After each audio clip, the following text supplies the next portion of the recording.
السلام عليكم. بكام كيلو الكاجو ده لو سمحت؟ وعليكم السلام يا محترم. ب 900 جنيه الكيلو. طب وزني نص كيلو وظبطه وحياة ابوك. الله، ايه ده؟ انت هتشتري بجد بقى مش زبون طياري؟ يعني هكون بسأل على سعره ليه؟ فضول مثلا ولا هعمل عنه بوست على الفيسبوك؟ طب بقولك ايه رأيك اعمل لك تشكيلة شعبية حلوة كده على ذوقك، مخصوصة للطبقة المتوسطة وتحت المتوسطة. تشكيلة ايه دي؟ شوية لب اسمر على سدان مملح على حمص وعليهم 3 حبات عين جمل، وكل ده مش هتعدي ال 40 جنيه. بقول لك ايه، من غير حوارات ومبررات كتير، لو ما عندكش كاجو قول وانا اشوف اي مالة تاني، تخصيص الطبقة الغنية اللي زي حالاتي. الفكرة مش في كده، الفكرة ان عمرك في حياتك ما دقت الكاجو. مين اللي قالك كده؟ ده انا متربي عليه، بابي كان بيحبه قوي، بيجيبه كتير قوي في البيت وانا صغير، كنت بشربه في ازازة. لا والله متربي عليه وبتشتريه كمان على اساس انه عصير كاجو، وجاي كمان تسأل على سعره؟ عادي، جايز غلي ولا حاجة، بتحصل يعني. بلاش دي، انت بتقول ان ما عنديش كاجو اصلا وبحور، صح؟ بيتهيالي كده، اصلك عمال تلف وتدور وبتحاول انك تقنعني بتشكيلة الطبقة الفقيرة وتقول لي 3 حبات راس جمل ومعرفش ايه، وفي ايه؟ الكاجو تحت ايدك اساسا يا محترم، انت ساند عليه من اول الحوار. ايه ده بجد؟ تصدق ما خدتش بالي خالص. ما تتوترش كده، بتحصل عادي. خد منديل نشف عرقك، ما تتكسفش. مش متوتر، عادي. هو الجو حر قوي النهارده؟ ما تبررش، انا فاهم كل حاجة. احنا مصريين فقراء زي بعض، والفقير بيحس بالفقير اللي زيه اكيد. فاهم ايه بقى حضرتك؟ علبة السجاير السوبر اللي طالة من جيبك دي مالها؟ مكرمشة وطلع 30، واضح ان فاضل فيها سجارتين ولا 3 بس. فعلا ده صحيح، انت عرفت ازاي؟ والعلبة الميرت اللي في ايدك لسه بالسلوفانة بتاعتها، انت لسه شاريها وانت جاي على هنا. برضه، بس انت بتحقق معاه ولا ايه؟ فاضل شويه وتقول له كنت فين امبارح الساعه 11 وربع ونمت امتى وصحيت امتى؟ لا تحقيق ولا حاجه، الحكايه كلها ان النهارده 27 الشهر وانت غالبا لسه قابض المرتب.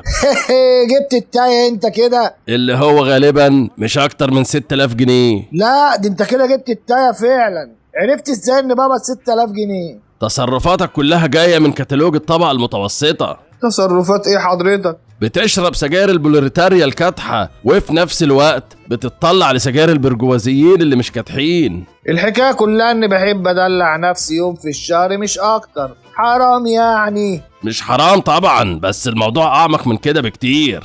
اعمق ازاي يا عم الفيلسوف؟ بص يا ابني، احنا ما عندناش فقراء في مصر، تخيل. يا راجل، امال العالم اللي ماشيه اتكلم نروح عادي في الشارع زومبي مثلا؟ اصل الفقراء في بلدنا هنا نوعين، ناس اختارت الفقر وناس الفقر اختارها. يعني انا اخترت ابقى فقير؟ مش بشكل مباشر، بس انت عملت ده لما ما حاولتش تكون غني قد ما حاولت تقلد الاغنياء. مش فاهم يا عم افلاطون. كل انسان في الدنيا دي ربنا صارف له شوية طاقة، صح؟ صحيح. في واحد بيخلص الطاقة دي في انه يقعد يولول ويصيح ويندب حظه. والله ده انا ياما ولولت ايام الثانوية والكلية والجيش والشغل وشغلانة نيلة. في واحد تالت بقى بيخلص الطاقة دي في مكانها الصح. الصح اللي هو ايه بقى؟ بيشتغل علشان يحقق الحياة اللي عايز يعيشها. اما انا بشتغل زي الطور اهو، بس ما بحققش حاجة. النظام العالمي الجديد قسم الناس لنوعين، تيران بتلف في سواقي واصحاب اراضي بيشغلوا التيران دي. طب وانا اني واحد فيهم؟ ده انت دخت من كتر اللف يا باشا في الساقية. اوكي فهمت. انت بتشتغل بتتعب بس في النهاية هما اللي بيختنوا مش انت كبيرك يرمولك شوية برسيم يوم 27 الشهر مقابل انك تفضل عبد في مؤسساتهم زي الطور اللي بيلف في الساقية. للأسف انت عبد وضحية الرأسمالية. عبد ايه يا عم وضحية ايه؟ انت مكبر الموضوع ليه؟ ما كانوش شوية كاجو دول اشتريهم. انت طالع من قاع المجتمع للسطح تشم نفسك لمدة دقيقة يوم 27 وتغطس تاني. اظن من حق اعيش لو يوم واحد بمزاجي وبراحتي. الناس اللي فوق هم اللي سمحوا لك تشم نفسك في الدقيقة دي عشان يضيعوا قصادها بقية عمرك يا فلحوس. ازاي يعني؟ انت ليه جاي تشتري كاجو النهاردة؟ انت عمرك دقته بذمة امك؟ الصراحة لأ، بس أنا سمعت إن هو بتاع ولاد الناس وكده. هو ده، انت عايز تقلد الناس الاعلى منك اجتماعيا، وده بيبسطهم جدا ويخليهم يحبوك اكتر. ليه يعني يبسطهم؟ علشان كده هيخليك تفضل طول عمرك عبد في مؤسساتهم. برضه هتقول عبد؟ يا ابني افهم، انت محاصر طول الوقت بوسائل اعلامية ما بترحمش، لحد ما الريلز والشرطة عملت لك تعفن في دماغك. فعلا والله، اعلانات في كل حته لحد الفيسبوك والانستجرام والتيك توك. تتفرج على فيلم تلاقيه متصور في كامباوند وكل ابطاله من الاي كلاس وعربيات ومدارس انترناشونال وبيتكلموا انجليزي وبيلبسوا براندات. ايوه، انا بحس ان انا مش عايش فعلا. تسيب الفيلم وتغير القناة تلاقي اعلان عن وحدة سكنية ب5 مليون، وتلاقيك عمرك ما مسكت 19,000 على بعض كده. فعلا والله. تقفل التلفزيون وتفتح الفيس تلاقي ناس بتعمل اوتنج في اماكن انت ما تعرفش تتصور جنبها. الحياة كلها بتحاصرك. بتحاصرني بس. دي زلقانه في الحيط. مع الوقت بتحس انك انسان درجة تالتة اكسباير منتهي الصلاحية، وتحس ان العالم قصر كبير وانت عايش في اوضة الكلب. يا باشا انا الكلب بذات نفسه. هنا علم النفس بيقولك ايه؟ المحاكاة.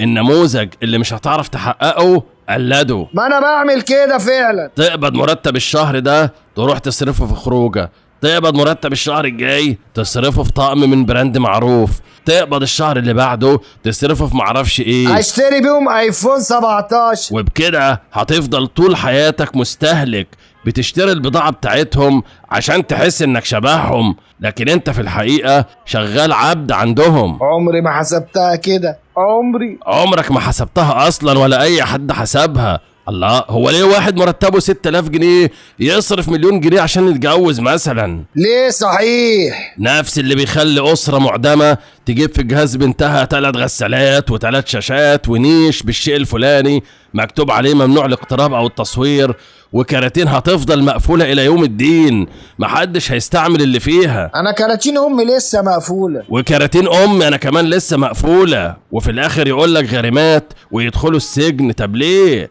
عشان بنقلد أسلوب حياة مش حياتنا، ما اتخلقتش لينا. كلامك مظبوط والله يا حاج. عارف إيه الفرق بين الغني والفقير؟ الفرق إيه يا حاج؟ الغني أول ما بتجيله فلوس بيفكر هيحوش منهم كام، لكن الفقير أول ما بتجيله فلوس بيفكر هيصرفها إزاي. بس الحياة برضو فيها حاجات كتير. أكيد مش الكاجو والسجاير المرت. انت صح، انت جواك مارد جبار، بس انت حابسه في برطمان الصلصة. وانت فتحت لي البطرمان. هب 5 جنيه لب سوبر، انا اقتنعت بكلامك. وفر ال5 جنيه دي، مستقبلك اولى بيها. ياما امبراطوريات اقتصادية قامت على 5 جنيه. عندك حق. وجدعانة مني ومساهمة في مشروع نجاحك تمن اللب ده واجب من طرفي، ومش هاخد منك فلوسه. مرضي يابا؟ الله يكرمك يا حاج، سلام عليكم. مع السلامة يا حبيبي. 3 كيلو كاجو لو سمحت عشان مستعجل. 3 كيلو حلاوتك. شدلك كرسي واقعد يا باشا، ده انا طالع لك.